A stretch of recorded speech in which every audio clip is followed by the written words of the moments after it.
حضرت بلال ابھی بچپن میں چھوٹے سے تھے کہ والد انتقال کر گئے. یتیمی میں پرورش پائی جناب بلال نے، یتیمی میں. اور پھر 2 بہنیں، ایک والدہ، ایک بھائی. حضرت بلال حبشی کا یہ خاندان مکے میں بکتا بکاتا کسی طرح عبداللہ بن جدعان کے پاس پہنچ گیا. بڑا پکا کافر تھا، بڑا پکا. ذرا اسلام کی روشنی چمکی نہ تھوڑی سی، حضرت ابوبکر صدیق رضی اللہ تعالیٰ عنہ اس رستے سے گزرتے تھے. اس رستے میں حضرت بلال کام کاج کیا کرتے تھے، بڑے محنت، بڑے جفاکش، بڑے ہمت والے. حضرت صدیق اکبر نے ایک دن روک کے کہا، بلال کب تک تو اتنے خداؤں کو پوجتا رہے گا؟ کب تک تو اتنے خداؤں کو پوجے گا، جگہ جگہ ماتھا ٹیکے گا؟ یہ تجھے کبھی غلامی سے آزاد نہیں کریں گے. میں تجھے ایک دروازہ بتلاتا ہوں، اگر تو اس دروازے پہ آئے گا تو وہ تجھے مکے کی گلی سے اٹھا کے کعبے کی چھت پہ کھڑا کر دیں گے. گلی ہے میرے پاس، دامن مصطفیٰ سے جو بھی لپٹا وہ یگانہ ہو گیا، جس کے حضور ہو گئے اس کا زمانہ ہو گیا.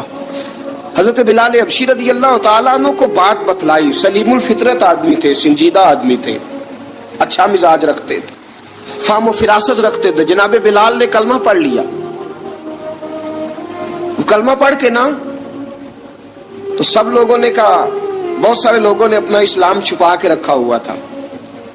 2 واقعات ایسے ہوئے کہ حضرت بلال کا اسلام ظاہر ہو گیا.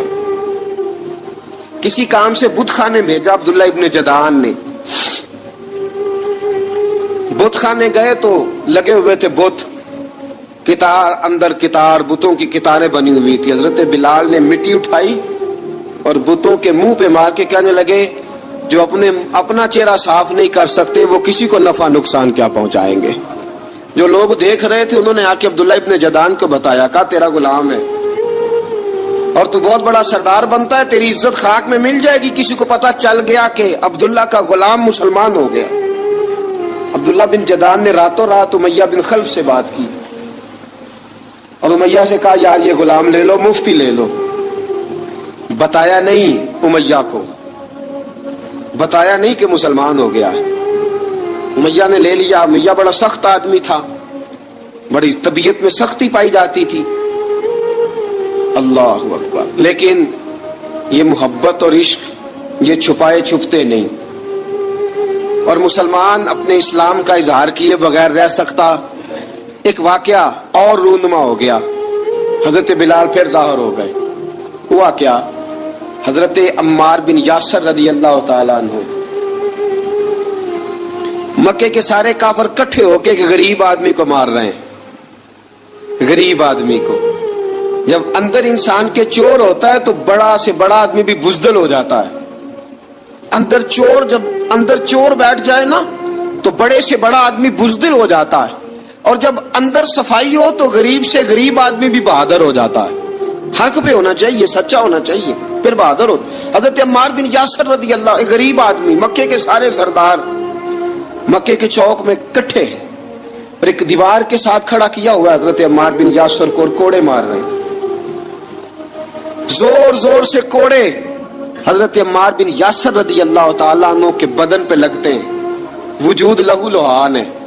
حضرت عمار بن یاسر کو پتا تھا کہ بلال بھی مسلمان ہو گئے، لیکن ان کا خیال تھا کہ یہ کسی کو بتلائیں نہ تو ہی بہتر ہے. امیہ بن خلف آیا، سخت دھوپ تھی. جب کوڑے مار مار کے تھک گیا نا، ابو جال نے بھی مارا، ابو لہب نے بھی مارا، ابو سفیان نے بھی مارا، ابو البختری نے بھی مارا، اخنس بن شلیک نے بھی مارا. امیہ بن خلف کی باری آئی تو تھک گیا نا مار مار کے. اسے پتا تھا کہ بلال بڑا سخت آدمی ہے، جو کام بھی کہو بلال کر دیتا ہے. امیہ نے کہا بلال سے، کہا بلال ادھر آ. حضرت بلال گئے، کہا یہ کوڑا پکڑ اور اس کو مار. جناب بلال نے کوڑے کی طرف دیکھا، پھر حضرت عمار کی طرف دیکھا. جناب عمار نہ دیوار سے ذرا آگے ہوئے، تھوڑے سے کانپتی ٹانگوں کے ساتھ تھوڑے آگے ہوئے، اور حضرت بلال کے کان میں کہنے لگے، یار 2-4 کوڑے مار لے، میرا کیا ہے, مجھے تو مار پاڑی رہی ہے نا, چل تو نہ اب اظہار نہ کر بیٹھنا, 2 چڑ کوڑے مار لے. حضرت سیدنا بلال حبشی نے نظر اٹھائی. جب پتا ہو نا کہ سامنے آگ ہے, اس میں کودنا بڑا مشکل کام ہے. جب پتا ہو نا سامنے دریا ہے, اس میں چھلانگ لگانا بڑا مشکل ہے. موت نظر آ رہی ہو تو اس طرف قدم اٹھتے نہیں. حضرت بلال کو پتا تھا یہ سارے کٹھے ہیں اور مجھے بھی ماریں گے. کوڑا دیا ہے اور اسلام اجازت دیتا ہے رخصت کی. آپ کی گن پٹی پہ کسی شخص نے پسٹل رکھ دیا اور اس نے کہا کہو کہ میں کافر ہوں تو اجازت ہے, کہہ دو, جان بچاؤ. اسلام اجازت دیتا ہے. لیکن سیدنا بلال, حضرت بلال رضی اللہ تعالیٰ عنہ, حضرت بلال حبشی رضی اللہ تعالیٰ عنہ نے حضرت عمار بن یاسر نے کہا یار تو 2-4 کوڑے مار لے لیکن اپنا آپ بچا. حضرت بلال کہنے لگے ٹھیک ہے. حضرت بلال کہتے ٹھیک ہے, میں 2-4 کوڑے مار لیتا ہوں لیکن اپنا آپ بچا لیتا ہوں. اب جلدی سے امیہ بن خلف چلایا, کہنے لگا تجھے کہا کوڑا مار, پکڑ کوڑا. حضرت بلال نے کوڑا ہاتھ میں لیا, ایک دفعہ امیہ کی طرف دیکھا, پھر ابو جہل کی طرف دیکھا, پھر ابو لہب کی طرف دیکھا, سارے کافروں پہ نظر دوڑائی اور پھر عمار بن یاسر کی طرف دیکھا. کہا عمار تو مار کھا سکتا ہے تو میں نہیں کھا سکتا. عمار تیرے وجود پہ زخم لگ سکتے ہیں تو میرے پہ نہیں لگ سکتے. عمار جس خدا کا تو کلمہ پڑھتا ہے اسی کا میں پڑھتا ہوں, اور جس زلفوں کا تو قیدی ہے میں بھی اسی محمد عربی کی زلفوں کا قیدی ہوں. اب دیکھ ذرا مل کے مار کھانے میں کیا مزہ ہے, ذرا دیکھتے ہیں, ذرا اکٹھے ہو کے ظلم سہنے میں کیا لطف آتا ہے. حضرت سیدنا بلال حبشی نے زور زور سے کوڑا گھمایا, اعلان بغاوت ہونے لگا ہے. بلال آنے لگے ہیں میدان عمل میں. جناب بلال نے زور زور سے کوڑا گھمایا اور گھما کے دور پھینکا اور امیہ کی طرف دیکھ کے کہنے لگے یہ عمار اکیلا نہیں, اسے تنہا نہ سمجھنا, یہ اکیلا مار نہیں کھائے گا. اشہد ان لا الہ الا اللہ واشہد ان محمدن عبدہ ورسولہ. فرمایا تیاری کر کے نکلو, اب عمار اکیلا مار نہیں کھایا کرے گا, جب عمار مار کھائے گا تو اس کے ساتھ حصہ داری کرنے بلال بھی آیا کرے گا. حضرت بلال میدان عمل میں. اب کافروں پہ سناٹا چھا گیا. بلال تیری جرت, تیری یہ ہمت, تو انکار کرے, تیرا یہ چارہ, تیرے منہ سے یہ لفظ نکلے ان الذین قالوا ربنا اللہ ثم استقاموا تتنزل علیہم الملائکہ الا تخافوا ولا تحزنوا وابشروا بالجنۃ التی کنتم توعدون. رب فرماتا ہے تم کہو میں نے اللہ کو مان لیا, رب کو مان کر پھر ڈٹ جانا. تمہاری دنیا مدد کرے نہ کرے, اللہ تمہاری مدد کے لیے فرشتوں کا نزول فرما دے گا. لوگ مدد کرے نہ کرے, اللہ کے فرشتے تمہاری مدد کریں گے. جناب سیدنا بلال نے اعلان کر دیا میں نہیں ماروں گا. ادھر آ ستمگر ہنر آزمائیں, تو تیر آزما ہم جگر آزمائیں. فرمایا کر لو تیاری, آ جاؤ. اب وہ سارے نا, جو کہ سب سے سخت مشہور تھا نا امیہ, اب سارے دیکھنے لگے امیہ کی طرف. امیہ کو اب اسے سمجھ نہیں آ رہی میں کیا کروں. بلال نے تو کبھی نہ کی نہیں, جو کہتے تھے کر گزرتا تھا. یہ عجیب معاملہ ہے. کہنے لگا بلال تجھے پتا ہے تو کیا کر رہا ہے, تو نے جذبات میں آ کے اعلان تو کر دیا, تجھے اس کا پتا ہے. جناب بلال حبشی رضی اللہ تعالیٰ عنہ فرمانے لگے مجھے پتا ہے تو مجھے مارے گا, مجھے پتا ہے مجھے سزائیں دے گا, مجھے سارا پتا ہے, لیکن عقل کو تنقید سے فرصت نہیں, عشق پر ایمان کی بنیاد رکھ. فرمایا میں نے عقل کے گھوڑے دوڑانے چھوڑ دیے ہیں, بس کلمہ جو پڑھ لیا ہے, جب اعلان جو کر لیا ہے, جب محبت جو کی تو اب اس میں کسی قسم کی مصلحت کی اجازت نہیں. اقبال کہتا کہ پختہ ہوتی ہے اگر مصلحت اندیش ہو عقل, عشق ہو مصلحت اندیش تو ہے خام ابھی اور بے خطر کود پڑا آتش نمرود میں عشق. عقل تھی محو تماشائے لبے بام ابھی. فرمایا عقل پختہ ہوتی ہے اگر سوچا جائے, عشق کے معاملے میں سوچا جائے تو عشق کمزور ہوتا ہے, وہاں سوچنے سمجھنے کی اجازت ہوتی نہیں. سوچنا سمجھنا تھا کلمہ پڑھنے سے پہلے, اب تو پڑھ لیا, اب سوچنے کا نہیں, اب عمل کرنے کا وقت ہے. اب جناب بلال پر سختی شروع ہوئی, مارنا شروع ہوئے. کس کس انداز میں مارا؟ لوہے کی سلاخیں پہنا کر,